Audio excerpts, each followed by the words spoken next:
శ్రీ గురుభ్యో నమ శ్రీ మహాగణాధిపతి నమ శ్రీ మహాసరస్వతి నమ హరి ఓం శ్రీమాత్రి నమ. ప్రేక్షకులందరికీ నమస్కారం. సెప్టెంబర్ మాసం యొక్క మాస ఫలితాలు మనకు ద్వాదశ రాశి ఫలితాల్లో ముందుగా మేషరాశి వారికి ఈ యొక్క సెప్టెంబర్ మాసంలో చూసుకున్నట్లయితే మేషరాశి వారి యొక్క నక్షత్రాదులు అశ్విని నక్షత్రం 4 పాదాలు, భరణి నక్షత్రం 4 పాదాలు, కృత్తికా నక్షత్రం 1వ పాదము మేషరాశికి సంబంధించింది.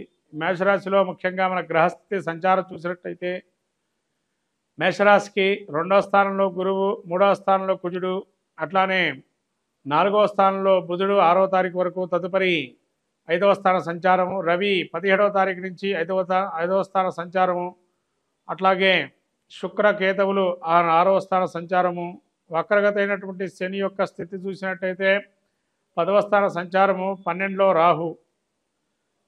ఈ గ్రహస్థితి చూస్తే అనాలోచిత నిర్ణయాల వల్ల ఇబ్బందులు పడే అవకాశం ఉంటుంది. మేషరాశి వారికి ముఖ్యంగా ధనాదాయం కానీ చాలా అద్భుతంగా ఉంది. కుటుంబ వ్యవహారాలు అద్భుతంగా రాణిస్తారు. కుటుంబంలో ఒక మంచి విషయం జరిగే అవకాశం ఉంటుంది. అట్లాగే మీ యందు సహాయ సహకారాలు ఉండేటువంటి బంధుమిత్ర సమాగమం కూడా చాలా అద్భుతంగా ఉంటుంది.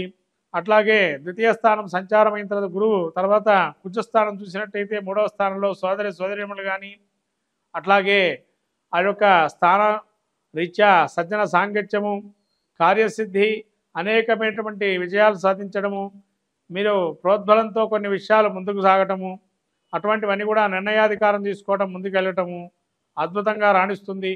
కాబట్టి ఈ యొక్క కుజుడు కూడా అనుకూలమైనటువంటి మాసంలో ఉన్నాడు. ఈ యొక్క అట్లానే బుధుడు 6వ స్థానం అంటే ఒక 5వ స్థాన సంచారం వల్ల పైత్య సంబంధమైన ప్రకోపాలు, శరీరంలో కొన్ని ఇబ్బందులు, అనారోగ్యము, బుద్ధిమాన్యంగా కొంత వ్యవహరించడము, అట్లాగే కొంతవరకు ఆ యొక్క సమయానుకూలంగా స్పందన లేకపోవటము వల్ల ఇబ్బందులు పాలవటము, సమయాన పాలనగా కొన్ని విషయాలు చేయకపోవటం వల్ల అనారోగ్యం రావడానికి అవకాశాలు ఉన్నాయి. అట్లాగే రవి కూడా అనార్జిత వాతావరణం, అతి ప్రకోపాలు, ఉష్ణ సంబంధమైన ఇబ్బందులు, రాజకీయపరమైనటువంటి కానీ ప్రభుత్వ సంబంధమైనటువంటి వ్యవహారాల్లో కానీ అనుకూలమైనటువంటి సంబంధము, అట్లాగే ఈ యొక్క శుక్రుడు 6లో సంచారం వల్ల, నీచస్థితి సంచారం వల్ల కొంత కుటుంబంలో కలత్ర హాని అంటే భార్యాభర్తల మధ్య ఇబ్బందులు కలగటము, అట్లానే దాంపత్య ప్రతికూల వాతావరణం ఏర్పడటము, అట్లాగే ఒక నీచ స్త్రీ కానీ సాంగత్యం ఏర్పడటం కానీ, ఆ యొక్క కొంతమంది స్త్రీ కానీ పురుషులు కానీ ఈ యొక్క మేషరాశిలో సంచారం చేసేటువంటి వారికి కొంత ఇబ్బందులు కలగటం కానీ, కొత్త పరిచయాల వల్ల ఇబ్బందులు కలగటం కానీ అవకాశం ఉంది. ఈ యొక్క కేతువు కూడా 6వ స్థాన సంచారం చాలా శుభ సంచారం కాబట్టి భక్తి వైరాగ్యాలతో ఇబ్బందులు ఏవైతే ఉన్నాయో ఇవి చాలా అద్భుతంగా ఉంటుంది. ఆధ్యాత్మికంగా చాలా మెండు అయినటువంటి ఫలితాలు గోచరిస్తున్నాయి.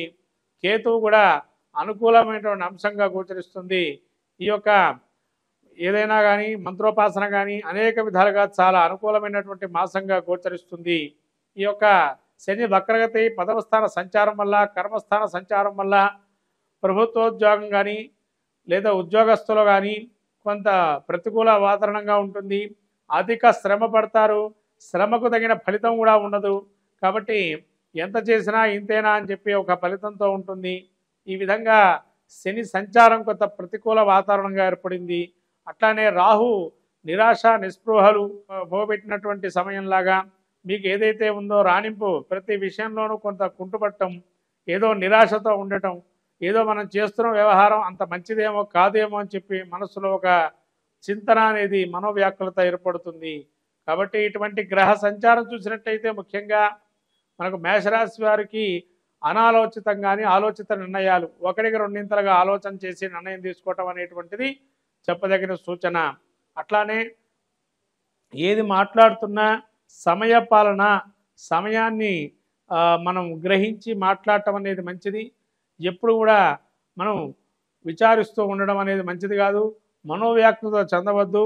అధికారుల వల్ల ఇబ్బందులు వచ్చినా, స్థానచలనం ఏర్పడినా కూడా మీరు వాటిని నిష్ఠగా గరిష్టంగా నిలబెట్టడం జీవితంలో మంచి విషయంగా గోచరిస్తుంది. ఆత్మవిశ్వాసంతో ముందుకెళ్ళండి, తగిన నిర్ణయాన్ని తీసుకోండి, ఖచ్చితంగా ఫలితాన్ని సాధించండి. మొత్తం మీద మేషరాశి వారి యొక్క పరిస్థితి చూసినట్టయితే ఇంకా అద్భుతమైన ఫలితాలు రాణించాలి అని అనుకున్నట్లయితే ఆదిత్య హృదయ పారాయణం, అట్లనే అమ్మవారి గురికి వెళ్ళి కమలా పూలతో అర్చన చేయటం కానీ చాలా విశేషమైనటువంటి అని చెప్పడమైంది. రాబోయేటువంటి వినాయక చవితి నవరాత్రి మహోత్సవాల్లో ఎవరి శక్తి కొలది వాళ్ళ పూజ చేసుకుంటారు కాబట్టి ఈ నవరాత్రుల్లో మేషరాశి వారు ముఖ్యంగా ఈ యొక్క తెల్ల జిల్లేడు ఆకులు కానీ తెల్లి జిల్లేడు పూలతో కానీ అట్లాగనే తెల్ల జిల్లేడు సంబంధించినటువంటి వేరుతో చేసిన విగ్రహంతో కానీ ఇటువంటి ఏదైతే విగ్రహాలు ఉంటాయో వాటిని ఆరాధన చేయడం చాలా మంచిది. గౌరవర్ణము అంటే ఎరుపు అటు నలుపు మధ్యలో ఉండేటువంటి రంగులో ఏదైతే విగ్రహం కానీ ఆ కుంకుమతో అర్చన చేయటం కానీ చాలా విశేషంగా గోచరిస్తుంది. అట్లానే ఈ యొక్క గణపతి ఆరాధన వల్ల వీళ్ళు ఆలోచన చేసే విధానంలో కానీ బుద్ధి బాధ్యత ఉన్నటువంటి విషయం కానీ ఆ మంచి బుద్ధి కుశలత ఏర్పడుతుంది. అట్లాగే ఏదైతే కొన్ని విషయాలు ముందుకు పోవటం లేదో ఆ యొక్క వినాయకుడి అర్చన వల్ల కూడా గరికతో అర్చన చేయటం ఇలా చేయటం వల్ల సానుకూల స్పందన జరిగి ఇంకా చాలా విశేషమైనటువంటి యోగప్రదంగా ఉంటుంది. కాబట్టి గణపతి ఆరాధన ఈ యొక్క నవరాత్రుల్లో అత్యద్భుతంగా చేసి స్వామివారు అనుగ్రహాన్ని కూడా పొందొచ్చును. అట్లాగే ఈ యొక్క చంద్రుడి యొక్క అనుగ్రహం కూడా పరిపూర్ణంగా ఈ యొక్క మేషరాశి వారికి గోచరిస్తుంది. కొంతకాలం పూర్వార్ధం కొంత బాగపోయిన ఉత్తరార్ధం అనేటువంటిది చాలా అద్భుతంగా ఉంది. కాబట్టి చాలా మంచి ఆలోచనతో ముందరకు వెళ్ళటం అనేది ఉత్తరార్ధంలో ఈ యొక్క నిర్ణయాలు తీసుకోవడం అనేది చాలా మంచిదైనటువంటిది. కాబట్టి ఇంకా మంచి ఫలితాలు పొందాలంటే ఈ విధంగా అమ్మవారి గుడికి వెళ్ళి అర్చన చేసుకోవడం వల్ల మంచి సత్ఫలితాలు సాధిస్తారు. అందరికీ నమస్కారం. రాబోయే వినాయక చవితి, ఈ యొక్క వినాయక చవితుల్లో అందరికీ తెలిసినట్టు అంశం ఏంటంటే వినాయకుడు పృథ్వీతత్వము. అంటే సృష్టిలో మొదలుకొని పృథ్వీతత్వం అంటే మనకు భూమి నుంచి ఉద్భవించినటువంటిది. భూమి అంటే ఎటువంటిది కూడా ఆకారం లేకుండా అమ్మ సృష్టి వల్ల పుట్టినటువంటి వారు వినాయకుడు. కాబట్టి ఈ వినాయక నవరాత్రులలో ఎవరైనా కూడా వినాయకుడు అర్చన తర్పణ ప్రియ అన్నారు. అంటే ఒక్కరికి ఒక్కటి ఇష్టం ఉంటుందండి ప్రతి ఒక్కరికి కూడా.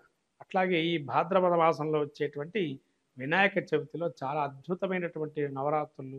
ఏది మొదలుపెట్టినా తలపెట్టిన కార్యం జయం సాగించేటువంటిది వినాయకుడు. కాబట్టి సర్వ విఘ్న హరం దేవం సర్వ విఘ్న వివర్జితం సర్వ సిద్ధి ప్రదాతారం వందేహం గణనాయకం అన్నారు. మనకు శ్లోకం చెబుతుంది. అట్లానే భవసంచిత పాపాగ్నం విధ్వంసర విచక్షణం విఘ్నాస్వర వారంభంజే విఘ్నరాజమహం భజే అన్నారు. భవిష్యత్తు వర్తమానాన్ని అన్నీ తెలిపేది విఘ్ననాయకుడే. పురాణాలు ఇతిహాసాలు రాసింది మహాభారతాన్ని కూడా వినాయకుడి స్వరూపంలో వ్యాసుల వారు అక్కడ మానాలో మనకి ఆ గుహలో కూర్చోబెట్టి వినాయకుడితో అన్ని కూడా పురాణాలు మహాభారతాన్ని రాయించారు. అంతటి ఆ యొక్క గణపతి యొక్క నవరాత్రులలో అంతటి విధ్వాసార విచక్షణం ఎటువంటి విఘ్నాలైనా అన్నీ ధ్వంసించగల శక్తి సామర్థ్యం ఉన్నవాడు వినాయకుడు ఒక్కడే. భవసంచిత పాపాగ్నం అంటే భవిష్యత్తులో కానీ సంచిత వర్తమానంలో కానీ భూతం అంటే పోయినటువంటి కాలంలో ఉన్నటువంటి దోషాలు ఏవైతే మనం తెలుసో తెలియకో చేస్తున్నామో దాన్ని అంతటా పటాపంచలు చేసి మళ్ళీ మనకు మంచి అపూర్వమైనటువంటి ఫలితాన్ని ఇచ్చేది ఈ వినాయకుడి యొక్క అనుగ్రహమే. అందుకనే స్వామివారికి వరసిద్ధి వినాయకుడని సిద్ధి బుద్ధి సమేత వరసిద్ధి వినాయకుడని కూడా పేరుగాంచాడు ఇక్కడ. అంటే ఇక్కడ ఏమండి వారు మరి వివాహం జరిగిందా, మనకు వివాహం జరగలేదు కదా అని అనుకుంటాం. వినాయకుడికి వివాహం జరిగిందా లేదా అనేది పక్కన పెట్టండి, మనకు అనవసరమైన చర్చ కాదు. ఇక్కడ ఏంటి అవసరమైన చర్చ ఏంటంటే వినాయకుడు అనుగ్రహం కలిగితే మనకేం కలుగుతుంది అంటే సిద్ధి బుద్ధి. అమ్మవార్లు ఎవరంటే ఆయన ఒకరోజు వినాయకుడట పార్వతీ పరమేశ్వరుడు చెప్పాట, విఘ్నాధిపత్యం నాకు ఇచ్చారు కదండి నాన్న, నేను వెళ్ళి తపస్సు చేసుకుంటాను అన్నట పరమేశ్వరుడితో వినాయకుడు. సరే అని చెప్పి పంపించేశారు. వినాయకుడు తపస్సు చేసుకుంటూ వెళ్ళాడు. ఎప్పుడైతే వెళ్ళాడో వినాయకుడు ఫస్ట్ దేన్ని చేపట్టాడు అంటే బుద్ధి కుశలత ఎక్కడ చేపట్టాడంటే ఎక్కడైతే పార్వతీ పరమేశ్వరులకు ప్రదక్షిణం చేశాడో అక్కడ బుద్ధిని చేపట్టాడు. అంటే బుద్ధి ఉంటే ఏం కలుగుతుంది మనకి, మంచి ఆలోచన శక్తి వల్ల ఏదైనా సాధించగలుగుతాము అనేది ఫస్ట్ వినాయకుడు మనకు అక్కడ చూపించాడు. అదే బుద్ధిదేవి అని. బుద్ధి మళ్ళీ సిద్ధి. మనం ఆలోచన చేసాము, తగిన కార్యం నెరవేరింది, వెంటనే మనం కోరుకుంటాం కదా, ఏమండి పలానా కార్యం జరగాలని స్వామిని కోరుతున్నానని. సిద్ధి పొందటానికి ఏం చేయాలా? ఆయన్ని ప్రత్యక్షం చేసుకోవాలి. అంటే కార్యం అయిపోయింది అని అంటే ఏమైనా సిద్ధించినట్టే కదా, అది సిద్ధిదేవి. కాబట్టి సిద్ధి బుద్ధి సమేత వరసిద్ధి వినాయకుడుగా ఈ నవరాత్రులలో ఏదైతే జరుగుతున్న నవరాత్రులలో ఈ యొక్క స్వామికి జరిగినటువంటి నవరాత్రులలో ఎంత శక్తి అయితే అంత శక్తి మేరకు మనం పూజ చేసుకున్నట్లయితే, అర్చన చేసిన దానం ధర్మం నైవేద్యం ఏదైనా కూడా స్వామి అనుగ్రహం కలిగి అన్ని కార్యాలు సిద్ధిస్తాయి. అందుకని ద్వాదశి రాశి ఫలితాల్లో కూడా ఈ వినాయక చవితి గురించి మనం చెప్పుకోదగిన సూచన ఉంది. కాబట్టి ద్వాదశ రాశి ఫలితాల్లో వినాయకుడి యొక్క అనుగ్రహాన్ని కూడా పొంది అందరూ ఈ యొక్క సర్వజన మానవాళి కోటికి సర్వసిద్ధిలు పొందించేటువంటిది, సర్వ కార్యాలు నెరవేర్చేటువంటిది, సర్వ విఘ్నాలు హరింపజేసేటువంటిది, సర్వ కార్యాలు శుభకార్యాలు పరంపరగా ఉండేటువంటిది. దాని ద్వారా మనకేమొస్తుంది అంటే వృద్ధి ఇంకా మనకు సిద్ధి. వృద్ధిదేవి కూతుర్లట. అంటే వినాయకుడు ఎప్పుడైతే సిద్ధి బుద్ధిని పొందాడో మనకేమొస్తున్నాయి దానివల్ల అంటే వృద్ధి అంటే గ్రోత్ రేట్ పెరగటం. వెంటనే పెరుగుతాయి కదా మనకు ఏదో విధంగా, అది గ్రోత్ రేట్, అది వృద్ధి అంటారు. అంటే కూతుర్లు అని చెప్పంటారు. వృద్ధి. ఇంకొకటేమో రిద్ధి అంటే ఏంటంటే సకల కార్యములందు కూడా అరిష్టాలు తొలగింపజేసేది వృద్ధి. అందుకనే మీరు సంతోషి మాత గురించి తెలుసుకున్నట్లయితే ఇవన్నీ కూడా అందులో ఉంటాయి.